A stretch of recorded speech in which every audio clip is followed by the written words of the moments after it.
बिस्मिल्लाहिर्रहमानिर्रहीम। कल हमने जो टॉपिक पढ़ा था वो था हमारे पास components of a vector and basic concepts of a vector.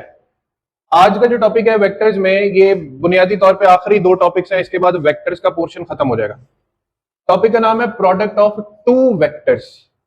पहली बात कॉमन सेंस में ये बैठी होनी चाहिए है कि दोनों क्वांटिटीज का क्या होना जरूरी है, वेक्टर। एक स्केलर एक वेक्टर नहीं चलेगी, दोनों क्या चलेंगी, वेक्टर चलेंगे।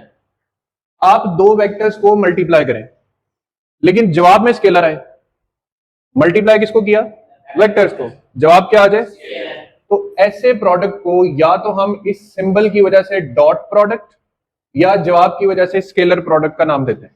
तो इसका दो नाम है, स्केलर और डॉट प्रोडक्ट। मिसाल के तौर पे फोर्स एक वेक्टर है, डिस्प्लेसमेंट एक वेक्टर है, दोनों जरब खाते हैं तो जवाब वर्क आता है। वर्क वेक्टर नहीं है, वर्क एक स्केलर है।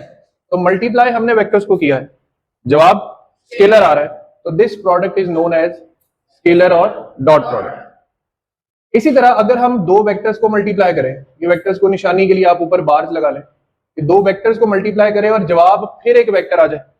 मिसाल के तौर पे मोमेंट आर्म और फोर्स, इनको जब जरब देते हैं तो जवाब टॉर्क आता है। अब मोमेंट आर्म भी वेक्टर है, फोर्स भी वेक्टर है और टॉर्क भी वेक्टर है। ऐसे प्रोडक्ट के लिए जो सिंबल यूज होता है वो क्रॉस है। इसे क्रॉस प्रोडक्ट भी कहते हैं सिंबल की वजह से, और जवाब की वजह से क्या बोलते हैं, वेक्टर प्रोडक्ट। लेक्चर के पहले हिस्से में हम डिटेल से पढ़ेंगे स्केलर और डॉट प्रोडक्ट को। इससे नीचे क्या लिखा हुआ, इससे नीचे मैंने ये लिखा हुआ है कि F is equal to m a, या आपने एक फॉर्मूला पढ़ा हुआ है P is equal to m b. आप में से कोई बताएगा कि ये स्केलर प्रोडक्ट की एग्जांपल है या वेक्टर प्रोडक्ट की एग्जांपल? शाबाश। कितने बच्चे हैं जो कहते हैं ये स्केलर प्रोडक्ट की एग्जांपल है? एक दो, ठीक है, शाबाश। तीन चार पांच, बाकी सारे इस पर हैं कि ये किसकी एग्जांपल है, वेक्टर प्रोडक्ट की। तो ना ये स्केलर की एग्जांपल है और ना ये, मैंने शुरू में किस बात पे एम्फसाइज किया था कि दोनों का क्या होना जरूरी है, वेक्टर होना जरूरी है। इसमें से मास तो वेक्टर नहीं है, तो फिर ये कौन सा प्रोडक्ट है? इसे कहते हैं multiplication of a scalar by a vector. प्यारे बच्चों, लेक्चर सुन तो रहे हो, साथ चैनल को सब्सक्राइब करो, वीडियो को लाइक करो और शेयर करना बिल्कुल मत भूलना। ये अलग चीज है। हम क्या पढ़ रहे हैं, प्रोडक्ट ऑफ टू वेक्टर्स। अब इस प्रोडक्ट ऑफ टू वेक्टर्स में हमारा पहला प्रोडक्ट है स्केलर और डॉट प्रोडक्ट, जिसकी बुनियादी इक्वेशन है a dot B is equal to A b cos of theta. बुनियादी इक्वेशन क्या है, a dot B is equal to A B cos theta. ये बनती कैसे है, आपने दो वेक्टर्स बना लेने, वेक्टर ए और वेक्टर बी, और उनके दरमियान एक एंगल थीटा। सेम डायग्राम दो दफा बना लेनी, सेम डायग्राम। अब जब आपने मालूम करना है ए डॉट बी, तो इसका मतलब होता है कि वेक्टर ए, और आगे मैंने ब्रैकेट छोड़ी है, क्यों, वेक्टर ए, और आपने उसके बाद ये देखना है कि वेक्टर बी का कितना हिस्सा जो है वो ए के ऊपर एग्जिस्ट करता है। इसे कहते हैं प्रोजेक्शन ऑफ बी ऑन ए। अब देखो ये वाली लाइन जिसको मैं दोबारा से ब्लू कलर में डिनोट कर रहा हूं, ये वेक्टर बी का कौन सा हिस्सा है, एक्स, और ये वेक्टर बी का कौन सा हिस्सा है, वाई। वेक्टर बी का वो कौन सा हिस्सा, वो कौन सा शेडो है जो पूरा ए पे लेटा हुआ है, बी एक्स। बी एक्स बुनियादी तौर पे किसे कहते हैं, बी कॉस थीटा को। तो असल में ए ने बी के किस हिस्से से मल्टीप्लाई होना है, वो हिस्सा है बी कॉस थीटा। समझ रहे यहां तक बात? सेकेंडली, अगर आपने बी डॉट ए करना है तो बी रेफरेंस है, बी रेफरेंस है। अब ए का कितना हिस्सा बी पे है, तो बी से प्रोजेक्शन ड्रॉ करनी है सीधी परपेंडिकुलर। सो ए से ड्रॉ करनी है प्रोजेक्शन किसके ऊपर, बी के ऊपर। अब इस हिस्से को मिटा के मैं अगर रीड्रॉ करूं तो ए का ये शेडो, ये प्रोजेक्शन है जो किसके ऊपर है, बी के ऊपर। ये ए का वाई कंपोनेंट है और ये ए का, जो के बुनियादी तौर पे फिर कौन सा कंपोनेंट है, ए कॉस थीटा। तो बी डॉट ए में बी के साथ क्या मल्टीप्लाई हो रहा है, ए कॉस थीटा। दो बातें याद रखना, बी कॉस थीटा को कहते हैं projection of B on A cos theta को यहां पे बी डॉट ए में बी के बाद ए कॉस थीटा को बोलते हैं projection of A on b, projection of A on b. और आसान कर ले, आपके पास बी कॉस थीटा, अगर पहले बी लिखा हुआ है, अगर पहले बी लिखा हुआ है तो फिर आपके पास ये कहलाएगा projection of B on A cos theta लिखा हुआ तो ए को फोकस रखना, projection of A on B.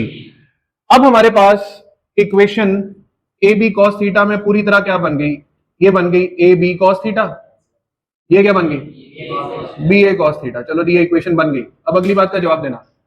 मैंने कहा दोनों डायग्राम्स को कॉपी पेस्ट करना है, डायग्राम एक ही है, बनाना 2 मरतबा है। ना वेक्टर ए चेंज हुआ ना वेक्टर बी चेंज हुआ ना इनके दरमियान एंगल चेंज हुआ। तो जब ये मल्टीप्लाई होंगे वही ए इधर भी है उधर भी है, सेम बी दोनों तरफ है, सेम एंगल दोनों तरफ है, तो ए बी कॉस थीटा का जवाब बिल्कुल वही आएगा जो बी ए कॉस थीटा का आएगा। जब ए डॉट बी का जवाब बी डॉट ए के जवाब के बराबर होगा तो इसका मतलब है कि ये मैथ की जो प्रॉपर्टी फॉलो कर रहे हैं उसको क्या बोलते हैं, कम्यूटेटिव प्रॉपर्टी। ए जमा बी जमा ए कम्यूटेटिव, ए जरब बी जरब ए, ये भी कम्यूटेटिव। अब आपको ये सवाल आएगा तो आपको सवाल आएगा write down the characteristics of scalar और डॉट प्रोडक्ट। यहां से आपने बात को शुरू करना है, ये इसका इंट्रोडक्शन है, यहां से इसका पहला कैरेक्टरिस्टिक शुरू होता है बच्चों। पहला कैरेक्टरिस्टिक क्या है कि डॉट प्रोडक्ट क्या होता है, डॉट प्रोडक्ट क्या होता है, कम्यूटेटिव। उसके बाद अगली जरा दिमाग की चाबी खोल के रखना, पूरी इक्वेशन क्या है, ए बी कॉस थीटा, यानी ये सारा प्रोडक्ट बच्चों पूरी तरह रिलाय कर रहा है कॉस थीटा पे, और थीटा क्या है, एंगल है। अब एंगल्स में कॉस थीटा की कुछ वैल्यूज अगर आप शुरू में याद कर लो तो अगली कहानी खुद ही समझ आ जाएगी। कॉस 0 डिग्री एंगल पे +1 होता है, कॉस 60 डिग्री एंगल पे 1/2 यानी हाफ होता है, कॉस 90 डिग्री एंगल पर 0 और कॉस 180 डिग्री एंगल पे -1 होगा। यानी आगे बढ़ने से पहले ही कई बातें समझ आ रही कि जब दो वेक्टर्स परपेंडिकुलर होंगे 90 के जाविये पे होंगे तो डॉट प्रोडक्ट लेने का फायदा ही कोई नहीं है, उनका आंसर क्या आ जाना है। लेकिन एक फायदा है, अगर आपको कोई ये कह दे कि भाईजान ये 2 वेक्टर्स हैं, जरा साबित करें कि ये परपेंडिकुलर है कि नहीं है, आप क्या करें, आप उनका डॉट प्रोडक्ट ले लें। अगर उनका जवाब 0 आ गया तो क्लियर कट बता देंगे भाई ये क्या है, परपेंडिकुलर। और अगर जवाब 0 ना आए तो फिर ये परपेंडिकुलर नहीं हो। तो इसका फायदा भी है, इसका नुकसान भी है। फायदा ज्यादा है कि हम पता चला सकते हैं कि आया 2 वेक्टर जिनका हमें नहीं समझ आ रही कि एंगल क्या है वो परपेंडिकुलर है या नहीं है। समझ आई यहां तक बात। तो 2 वेक्टर्स में जाविया 90 डिग्री हुआ तो उनका डॉट प्रोडक्ट क्या हो जाएगा, 0 डिग्री और 180 डिग्री पे जवाब मैक्सिमम पॉजिटिव भी आएगा और मैक्सिमम नेगेटिव भी आएगा, मिनिमम मैक्सिमम नेगेटिव कर लें उसको। और cos 60 डिग्री एक बड़ा मजे का एंगल है। जब जवाब मैक्सिमम आता है आपसे पूछा जाए कि डॉट प्रोडक्ट का जवाब अपने मैक्सिमम का हाफ कब आ सकता है, मैक्सिमम का हाफ कब आ सकता है, 60 डिग्रीज पर। कितने डिग्रीज पर। अब टॉपिक आगे कैसे चलना है। पहला पॉइंट तो आपको याद हो गया कि डॉट प्रोडक्ट क्या होता है, कम्यूटेटिव। दूसरा पॉइंट हम पढ़ेंगे कि जब 2 वेक्टर्स परपेंडिकुलर हो तब क्या होता है। तीसरा पॉइंट पढ़ेंगे जब वेक्टर्स पैरेलल और एंटी पैरेलल हो तब क्या होता है। चौथा पॉइंट पढ़ेंगे कि सेल्फ प्रोडक्ट से क्या जवाब मिलता है। और 5वां पॉइंट होगा प्रोडक्ट ऑफ कंपोनेंट्स। इस वाले टॉपिक में 5 पॉइंट्स हैं। अगले टॉपिक में ना तो कोई सेल्फ प्रोडक्ट का चक्कर है और उन्होंने इस दफा नए सिलेबस में प्रोडक्ट ऑफ कंपोनेंट्स का पोर्शन भी निकाल दिया है, यानी मैक्सिमम आपको 3 पॉइंट्स पे फोकस करना होगा अगले टॉपिक। परपेंडिकुलर मतलब कितने डिग्री, cos 90, डॉट प्रोडक्ट याद हो गया, समझ आ गया। लेकिन एक मजे की बात आगे आ रही, हमने कल पढ़ा था ना कि आई जे के तीनों आपस में परपेंडिकुलर होते हैं, आई जे के साथ, जे के साथ, के आई के साथ। तो अगर आपको आई डॉट जे करना पड़ गया तो अंडरस्टूड एंगल क्या होता है, 90 cos 90। आई डॉट जे का जवाब जे डॉट के डॉट आई, इसको रट्टा मार लेना। आई का डॉट प्रोडक्ट जे से हुआ 0, जे डॉट के और के डॉट आई। इन शॉर्ट याद रखना ना कि आई जे के तीनों परपेंडिकुलर होते हैं। अच्छा कैसे परपेंडिकुलर होते हैं, ये एक पेंसिल जरा मुझे दिखाएं। ये आपके पास 2 एक्सिस हो गए, ये एक्स एक्सिस ये वाई एक्सिस, कितने एंगल पे नजर आ रहे हैं, 90 एंगल बन रहा है ना। ये जेड एक्सिस आ गया तो साफ पता लग रहा है ये दोनों 90, ये दोनों 90, ये दोनों भी, तो म्यूचुअली सबका एंगल कितना है 90 डिग्री। तो 2 का जब भी आप डॉट प्रोडक्ट लेंगे आंसर क्या आएगा। तो remember that I dot J, J dot K dot आई, तीनों का आंसर क्या है, 0 है। दिमाग में बिठा के चलना, आगे इसने काम आना। पैरेलल एंटी पैरेलल, पैरेलल कहते हैं बिल्कुल सीधी सिमत में, एक ही सिमत में जाने वाली लाइंस या लोग या रास्ता, ये क्या होता है? पैरेलल। एक बंदा इधर को जा रहा हो और एक इधर को जा रहा हो, इसे कहते हैं एंटी पैरेलल, ऑपोजिट जाना। पैरेलल का जाविया 0 डिग्री होता है, एंटी पैरेलल का 180 डिग्री होता है। वैल्यू याद कराई मैंने यहाँ पे, cos 0 +1, cos 180 -1। तो 0 डिग्री पे प्लस ए बी और 180 डिग्री पे माइनस ए बी। याद होगी बात? दोबारा रिकॉल कराऊं, पहला पॉइंट क्या था? कम्यूटेटिव, याद हो गया, A dot B is equal to. दूसरा point cos 90 dot product of two perpendicular vectors is 0, यानी i dot j, j dot k, k dot i 0 हो गया। याद हो गया यहाँ तक? पैरेलल पे पॉजिटिव मैक्सिमम, 180 पे नेगेटिव मैक्सिमम। इसके बाद कौन सा पॉइंट आता है भाई? एक वेक्टर को आप दोबारा उसी जैसे वेक्टर से जरब दे दो तो वो पैरेलल कंसीडर होगा। उसी जैसा है, हूबहू है, सेम है, डायरेक्शन नहीं बदली, तो क्या कंसीडर होगा? मतलब एंगल कितना यूज होगा?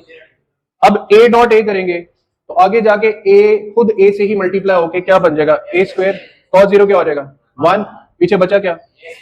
तो यहाँ पे बुक पे एक स्टेटमेंट लिखी हुई है, the dot the self product of a vector is equal to the square of its magnitude. ये बात फिजिक्स में इस्तेमाल कहां हो सकती है?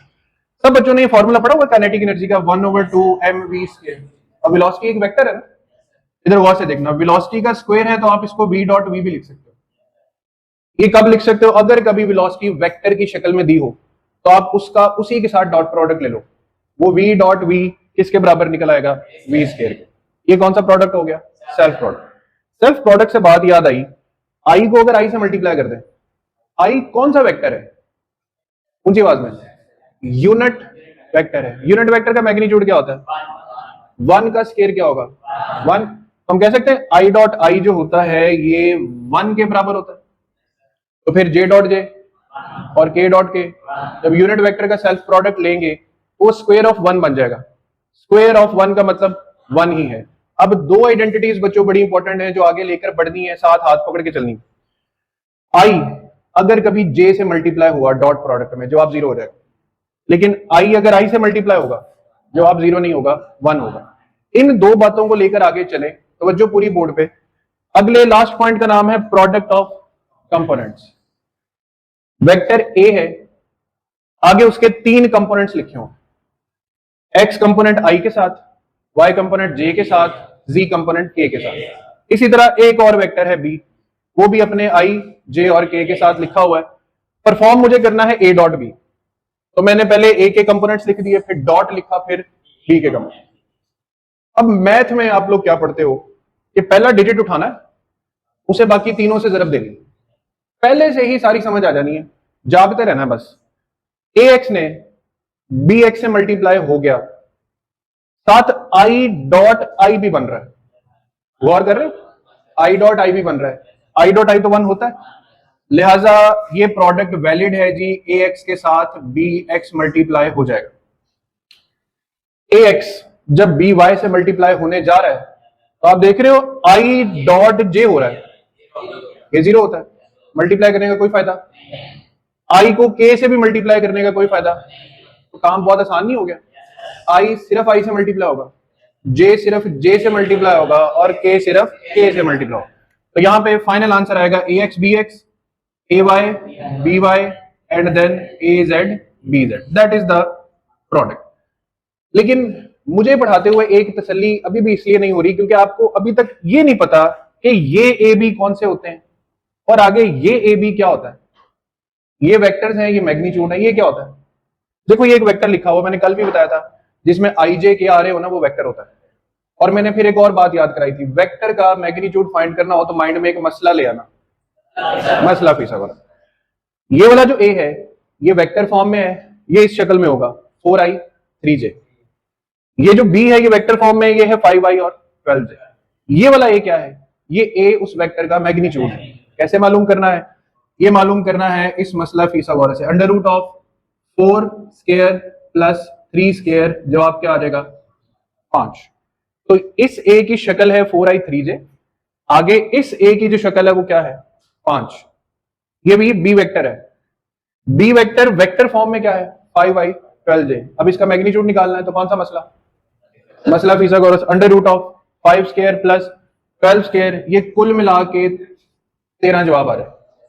तो बच्चों याद रखना, a B cos theta is equal to a dot b में ए वेक्टर है, बी वेक्टर है।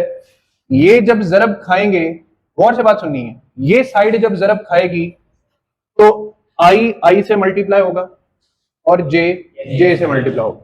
लेकिन इक्वेशन में जब ये वाली साइड जरब खाएगी तो 5 जो है वो किससे मल्टीप्लाई होगा, 13 से मल्टीप्लाई होगा। ये फर्क है दोनों साइडों में। ये है हमारे पास डॉट प्रोडक्ट और ये है प्रोडक्ट ऑफ मैग्नीट्यूड्स। पहली property a dot B is equal to b dot a, हो गया। परपेंडिकुलर एंगल cos 90 0 होता है तो dot product of two perpendicular vector 0, I dot J dot K dot I 0, parallel पे मैक्सिमम पॉजिटिव, एंटी पैरेलल पे maximum, self product equal to square of magnitude, लिहाजा I dot I J dot K dot K 1।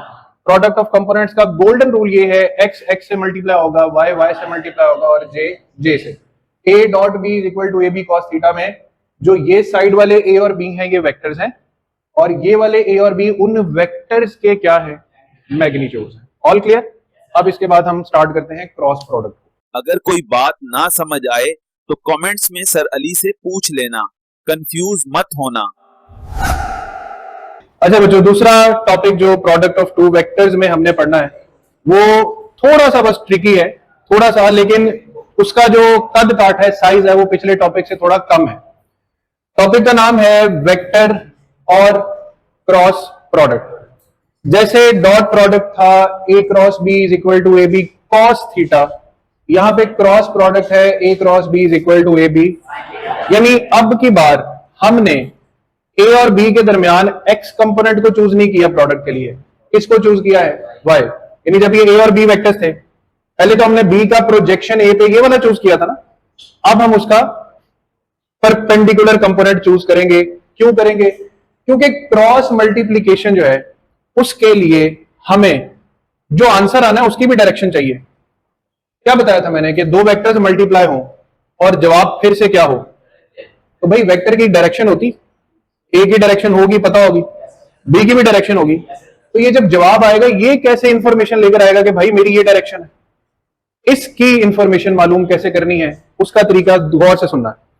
ये हमारे पास एक plane है, plane क्या होता है, ये मेरा हाथ एक प्लेन है, इसके ऊपर ये दो वेक्टर्स पड़े हुए हैं, एक वेक्टर ए और एक वेक्टर बी। दो काम मुझे करने हैं, या मुझे करना है ए क्रॉस बी या मुझे करके देखना है बी क्रॉस ए।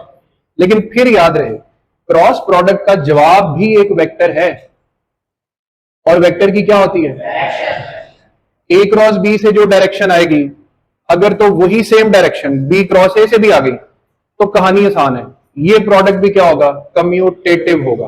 क्या होगा? अब देखते हैं कि होता है कि नहीं होता। तो इधर देखो, ए क्रॉस बी आपने जब परफॉर्म करना है तो बुनियादी तौर पे क्रॉस प्रोडक्ट को परफॉर्म किया जाता है राइट हैंड रूल से। ये ग्रीन वाला वेक्टर ए है, ब्लैक वाला वेक्टर बी है, अभी मैं कर रहा हूं ए क्रॉस बी। तो बच्चों आपने जैसे स्वीप करते हैं किसी चीज को, झाड़ू फेरना जिन्हों कहते हैं, अपनी उंगलियां ए की तरफ पॉइंट करनी और उनको क्रॉस करते जाना है किसकी तरफ, बी की तरफ। अब ये जो थंब है, अंगूठा, ये आपके जवाब की डायरेक्शन है। दोबारा गौर से सुनना और समझना है बात को।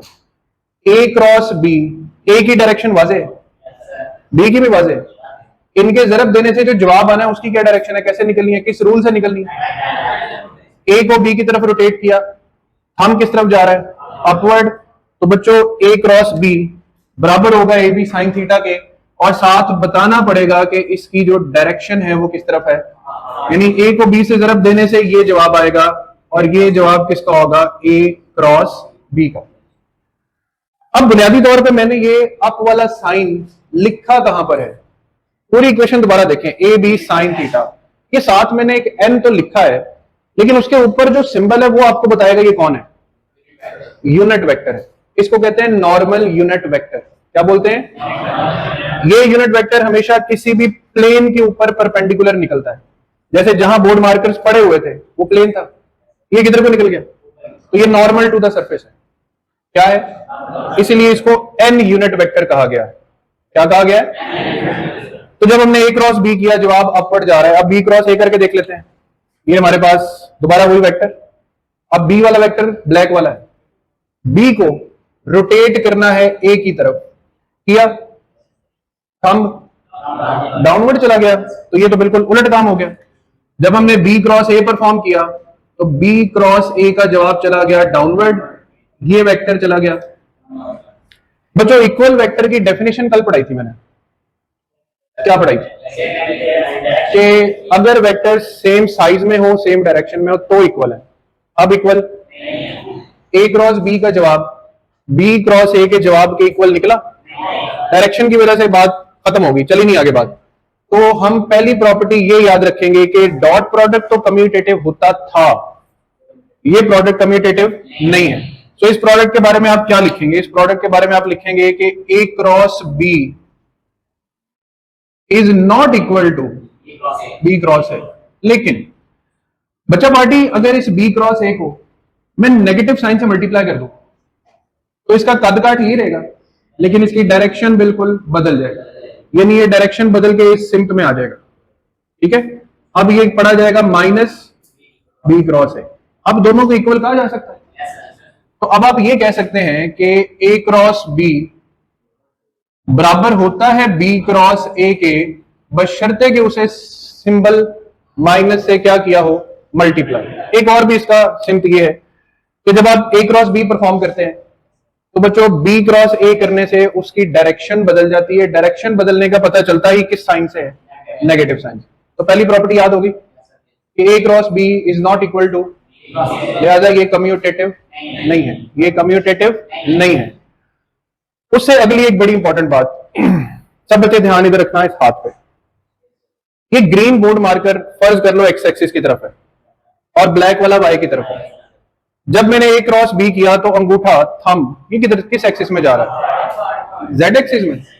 किसमें जा रहा है? तो एक बड़ा आसान सा रूल याद रखना, जरब खाने के लिए, क्रॉस प्रोडक्ट वाला जरब खाने के लिए, अगर वेक्टर एक्स वाई में पड़ा होगा जवाब जी में आएगा। अगर वेक्टर कहां पड़े होंगे तो उसका जवाब किधर चला जाएगा?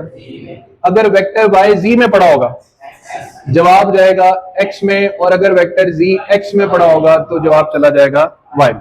ये भी एक बड़ी इंपॉर्टेंट प्रॉपर्टी कि क्रॉस प्रोडक्ट का जवाब अपने वेक्टर्स के प्लेन में रहना पसंद नहीं करता। ये था ना प्लेन इन वेक्टर्स का, तो नया वेक्टर आके इन्हीं के साथ जगह बना लेता, वो कहता मैं नहीं तोड़े नाल रहना, क्रॉस करो तो मैनू इथों कड्डो। तो आप ए क्रॉस बी कर रहे हैं positive z direction, b cross ए कर रहे हैं तो नेगेटिव z डायरेक्शन, खुद वेक्टर किस प्लेन में पड़े हुए हैं? एक्स और वाई प्लेन में। यहां तक बातें समझ आ गई? तो क्रॉस प्रोडक्ट कम्यूटेटिव होता है? नहीं होता।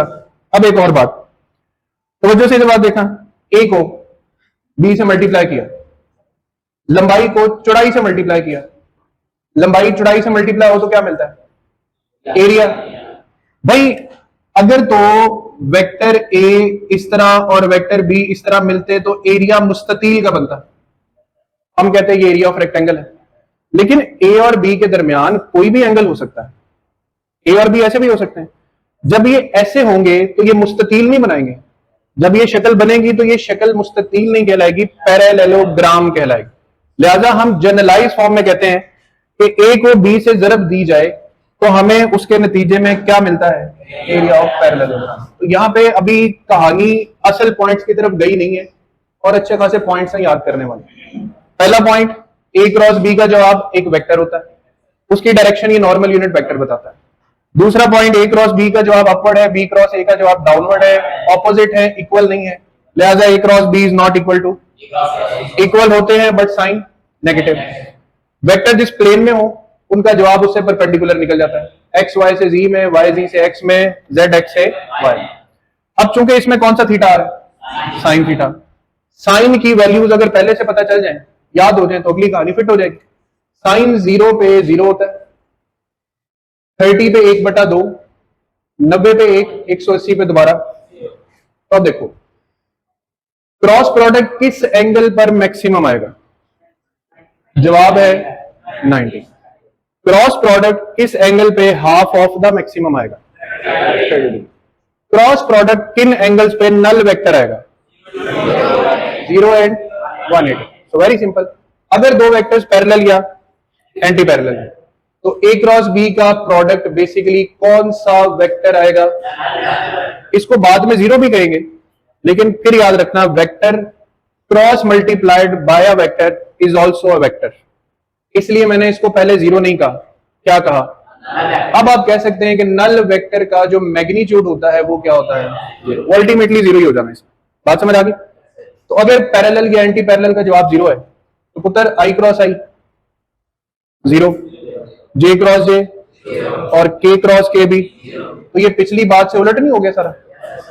पहले आई डॉट आई वन था, जे डॉट जे वन था, के डॉट के वन था, अब की बार ये सारे, तो बात कितनी उलट होगी? पहले आप आई को आई से मल्टीप्लाई करते थे, जे को जे से और के को, अब आप ऐसा कर ही नहीं सकते।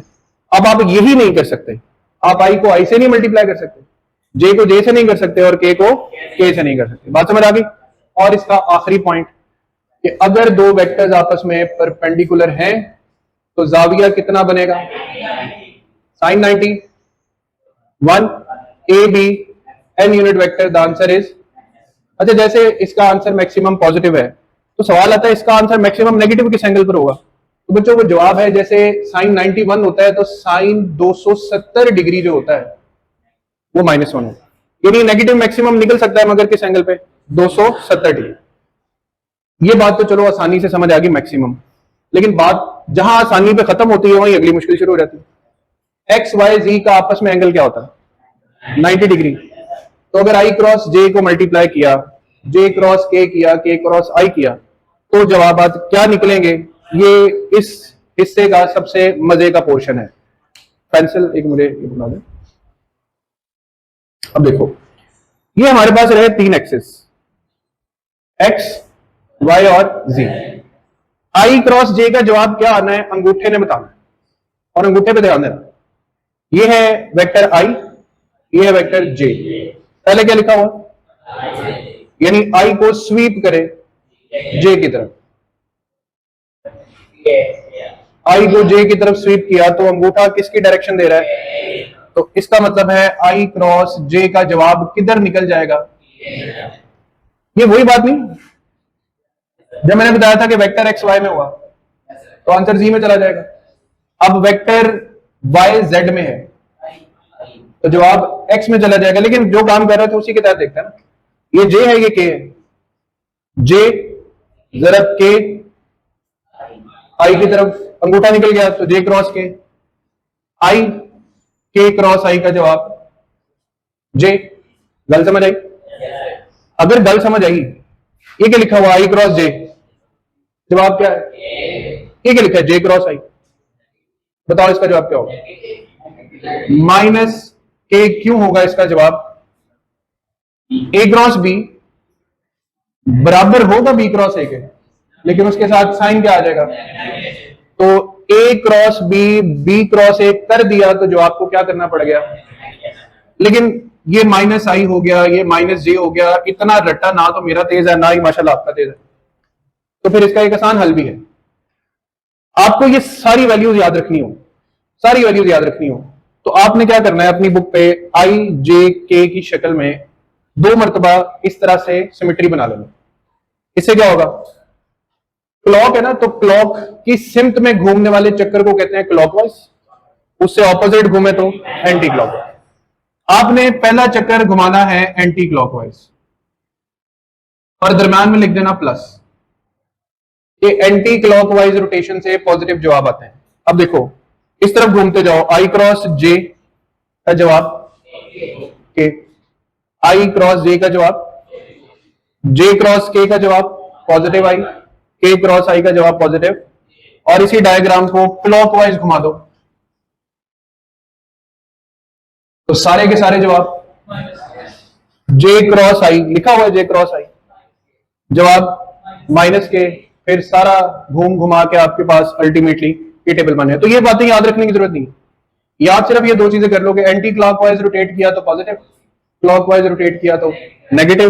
और एंड पे इसके 2 एग्जांपल्स दी हुई हैं कि जो टॉर्क है वो भी क्रॉस प्रोडक्ट से फाइंड होता है, और इसी किताब में आगे कोई 9वें 10वें चैप्टर में जाके हम पढ़ेंगे कि जो मैग्नेटिक फोर्स होती है चार्ज पार्टिकल्स पे वो भी क्रॉस प्रोडक्ट से फाइंड होती है।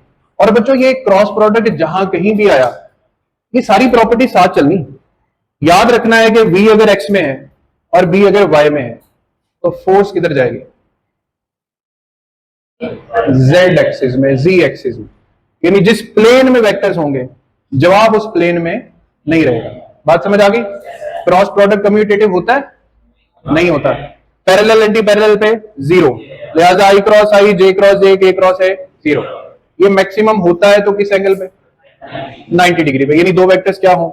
परपेंडिकुलर हो। That is the whole story of which product? Vector और क्रॉस प्रोडक्ट। तो दोनों टॉपिक्स हमारे पूरे हो गए, डॉट प्रोडक्ट भी और दोनों ही कॉम्प्रिहेंसिव पोर्शन में जाके देखें, लिखा हुआ है कि दोनों ही इंपॉर्टेंट लॉन्ग क्वेश्चन।